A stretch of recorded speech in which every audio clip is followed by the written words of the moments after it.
시청자 여러분 안녕하십니까? JTBC 아침 뉴스입니다. 오늘 아침 신문 살펴보겠습니다. 먼저 전북일보입니다. 전국 광역자치단체들이 초광역 경제권 논의와 메가시티 건설에 들어가자 전라북도도 생존을 위한 전략 마련에 들어갔습니다. 하지만 광역시가 없는 전북은 구심점 역할을 할 중심도시가 없어서 세종시 등과 연계하는 방안이 검토되고 있습니다. 다음으로 전북 도민일보입니다. 정부가 코로나19 확산세를 막기 위해 해넘이와 해맞이 행사를 전면 취소하고 스키장 등 겨울 스포츠 시설을 폐쇄하면서 전북의 주요 시설과 관광지도 일제히 문을 닫았습니다. 이번 조치가 코로나 확산을 억제하는 최대 고비가 될 것으로 전망되지만 매출이 크게 줄어들 것으로 예상되는 업주들은 대책을 호소하고 있습니다. 이번에는 전라일보입니다. 도내 요양시설에서 잇따라 코로나19 확진자가 발생하면서 입소자 면회가 계속 금지돼 가족 간 생이별까지 발생하고 있습니다.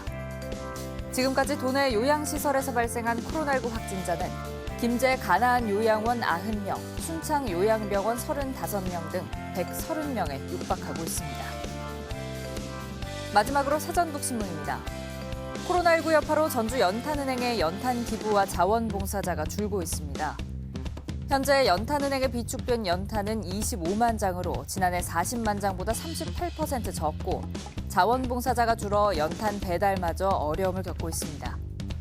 연탄은행은 소외된 이웃에 대한 사랑과 관심을 당부했습니다. 지금까지 아침 신문 살펴봤습니다. 고등학생을 비롯해 어제도 도내 곳곳에서 코로나19 확진자가 나왔습니다. 해당 학교는 시험을 보류하고 원격 수업으로 전환했습니다. 성탄절 연휴와 연말 연시 감염 확산을 막기 위해 오늘부터 다음 달 3일까지는 강력한 방역 대책이 시행됩니다. 하원우 기자입니다. 익산의 한 고등학교입니다. 이 학교 학생 한 명이 지난 21일부터 두통 증상을 보이다 코로나19 양성 판정을 받았습니다. 방역 당국이 같은 반 학생과 교직원, 학원 수강생 등 100여 명을 대상으로 검사를 진행하고 있습니다. 학교하고 학원이 동선으로 돼 있는데요. 거기에서 접촉한 사람들에 대해서 수 그리고 또 해당 학교는 남은 기말 시험을 보류하고 오는 31일까지 원격 수업을 진행할 계획입니다. 순창 요양병원에서는 격리 중이던 직원이 확진 판정을 받았고 전주와 고창에서도 타 지역을 다녀온 확진자가 나왔습니다. 도내 누적 확진자는 700명을 훌쩍 넘었습니다.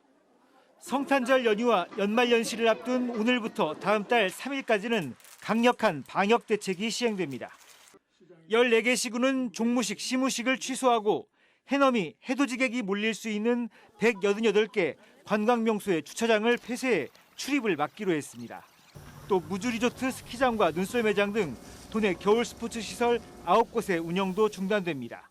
다시 모이기 위해서라도 잠시 거리를 두고 이동을 자제하시고 집에 머물러 주시길 호소드립니다.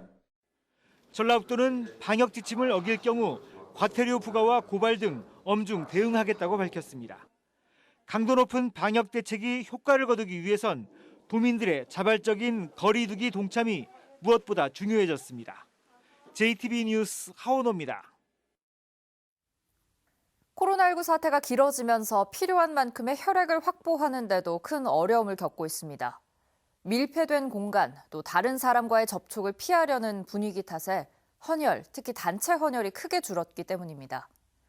이달에는 혈액 적정 보유량을 유지한 날이 단 하루도 없었다고 합니다. 나금동 기자입니다. 마스크를 쓴 헌혈자가 헌혈의 집에 들어섭니다. 곧바로 손을 소독하고 체온을 측정합니다. 기본적인 건강 상태를 확인한 뒤 칸막이가 설치된 헌혈 의자에 눕습니다. 2주 전에도 헌혈을 하러 왔었는데 코로나 때문에 뉴스에서 혈액이 많이 부족하다고 해서 다시 한번 찾아오게 되었습니다. 휴대전화 앱을 사용하면 헌혈이 더 쉬워집니다. 레드 커넥트라는 휴대전화 앱을 이용하면 예약은 물론 전자 문진도 가능하기 때문에 현장에서 빠르게 헌혈할 수 있습니다. 40대 이상 헌혈자에게는 만원권 온누리 상품권도 주고 있습니다. 하지만 이런 노력에도 불구하고 전체 헌혈자 수는 감소하고 있습니다. 평일 이 정도 시간이면 대기자도 많고 침대도 거의 차 있는 수준인데 지금은 보다시피 대기자도 없고 침대도 절반 이상 비어 있는 상황이거든요. 올해 현재까지 헌혈 건수는 지난해 같은 기간보다 7,800여 건 줄어든 9만 8천여 건에 그치고 있습니다. 하루 적정 혈액 보유량은 5일분인데 이런 날이 지난달에는 고작 7일에 불과했고 이번 달 들어 최근까지는 단 하루도 없었습니다. 전북 지역 같은 경우에는 농어촌 지역이다 보니까 현재 농한기 시즌에 수술이 많이 잡혀 있습니다. 그래서 혈액 수급이 많이 필요하므로 많은 분들의 헌혈 참여가 필요한 상황입니다. 전북혈액원은 헌혈을 할 때마다 B형과 C형 간염, 간 기능 검사 결과 등을 확인할 수 있어 건강 관리에도 도움이 된다고 밝혔습니다. JTB 뉴스 나금동입니다.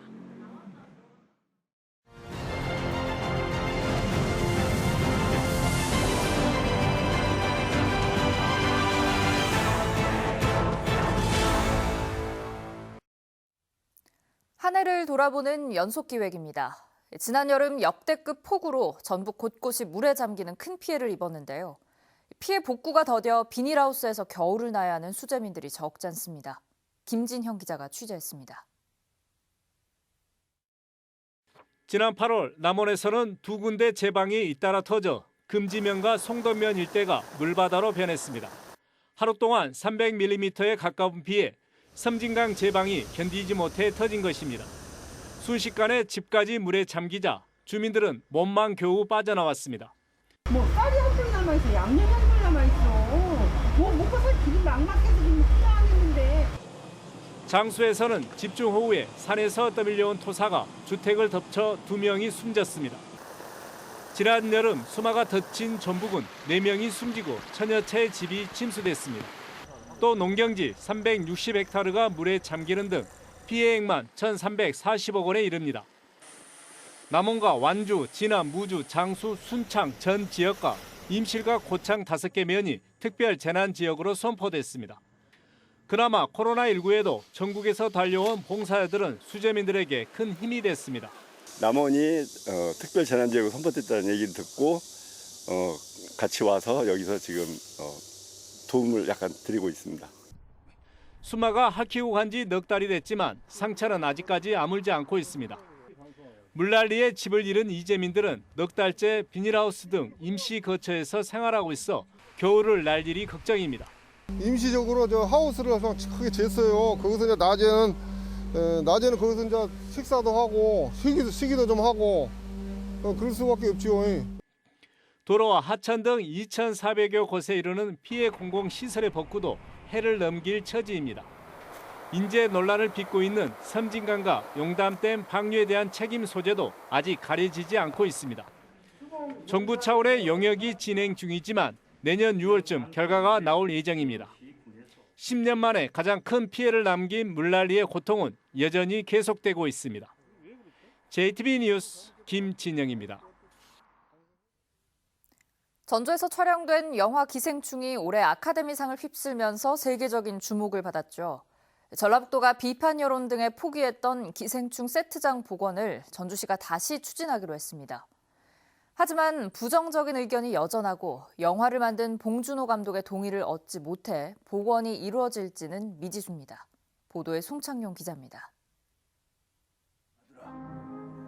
칸 영화제 황금 종려상을 비롯해 아카데미상 주요 4개 부분을 휩쓴 봉준호 감독의 영화 기생충. 전체 분량의 60%는 전주 영화 종합 촬영소에서 촬영됐습니다. 특히 영화 속 주 무대인 박 사장의 저택은 영화 종합 촬영소 야외에 설치됐습니다. 제시카, 외동딸, 일리노이, 시카고. 과선배는 김진모, 그는 이사촌.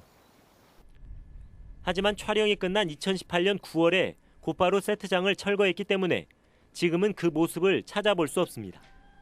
기생충이 아카데미상을 휩쓴 뒤 전라북도가 복원을 추진했지만 단순 복제물이라는 비판이 제기되고 봉준호 감독이 부정적인 입장을 나타내면서 포기했습니다. 이번에는 전주시가 나섰습니다. 영화 종합 촬영소에 기생충 세트장과 국립영화박물관을 짓고 시대별 대형 야외 세트장을 짓겠다는 겁니다. 이른바 K필름 제작 기반 구축 사업으로 전체 사업비는 430억 원입니다. 사업 추진을 위한 연구 용역비로 정부에서 2억 원도 확보했습니다. 한옥마을 외에 추가적 볼거리를 만들고 관광 거점 도시로서의 관광 활성화를 위해서 현재 전주시가 보유하고 있는 부지에 시대별 야외 종합 세트장을 건립할 예정입니다. 하지만 논란은 여전합니다. 30-40억 원이나 들여서 복제 세트장을 만들 필요가 있느냐는 겁니다. 더구나 세트장 복원에 부정적인 봉준호 감독과 협의가 안 된 상태여서 상황에 따라선 기생충 세트장 건립은 다시 없던 일이 될 수도 있습니다. JTB 뉴스 송창용입니다. 임실의 산타마을을 배경으로 한 뮤직비디오가 유튜브에서 큰 인기를 끌고 있습니다. 진안군이 저소득층에 난방용 기름을 지원하는 사랑의 난방유 1리터 나눔 모금 운동을 벌입니다. 정원희 기자입니다. 임실의 산타마을을 배경으로 한 뮤직비디오 등이 공식 유튜브인 임실엔TV에 중계돼 큰 인기를 얻고 있습니다. 뮤직비디오에서는 홍보 모델 돌쇠와 비보이 댄스팀 메고브 소울이 방탄소년단의 곡인 다이너마이트에 맞춰 산타마을 곳곳에서 브레이크 댄스를 선보입니다. 진안군 월동 지원사업 공동추진단이 저소득층에게 난방유를 지원하기 위해 사랑의 난방유 1리터 나눔 모금운동을 진행하고 있습니다. 현재까지 187명이 참여해 471만 원이 모였으며 모금 기한은 다음 달 31일까지입니다. 농사촌에 사시는 장애인분들의 삶이 고립되고 외로움에 시달릴 수 있는데요. 이렇게 1리터 나눔을 통해서 우리가 연결되어 있다는 것을 확인하고 또 사랑을 전달할 수 있는 귀중한 기회가 된 것 같습니다. 남원시가 남원 장인의 삶, 남원으로 돌아온 젊은 부부 이야기 등 다양한 삶의 형태를 350인치 대형 화면으로 보여주는 인생기록관을 남원 다움관에 설치했습니다. 남원시는 시민과 관광객들이 진솔한 인생기록 영상을 통해 이웃들의 삶과 예환을 공유하고 공감할 수 있기를 기대했습니다. 남원의 인생 이야기를 지속적으로 발굴하고 인생 기록관을 더욱 알차게 만들어 모두가 공감하고 찾을 수 있도록 하겠습니다. 정읍 씨가 급경사지와 자연재해 위험 개선 지구에 대한 정비 사업에 나섭니다. 정읍 씨는 지난해부터 산해면 정량리에 있는 정량천의 범람을 막기 위해 60억 원을 들여 정비하고 있고 내년에는 산내면 매중리의 급경사지를 정비할 예정입니다.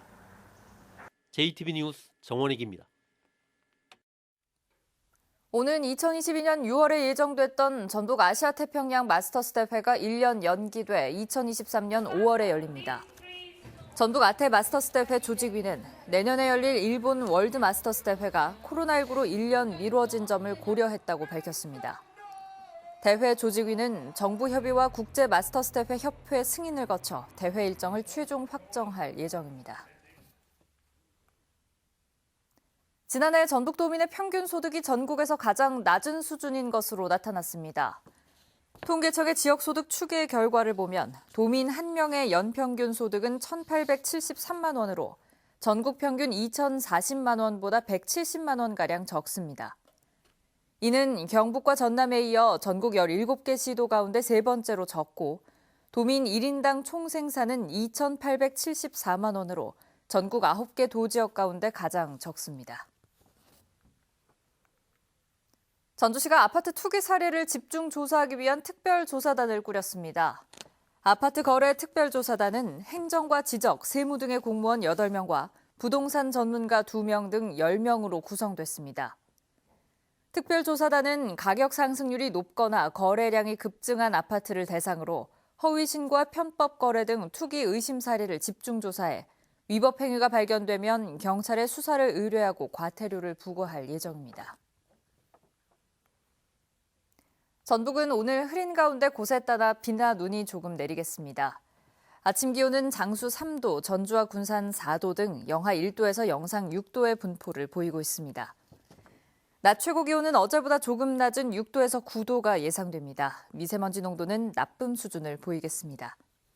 성탄절인 내일은 대체로 흐리겠고 아침에는 기온이 떨어져 춥겠습니다.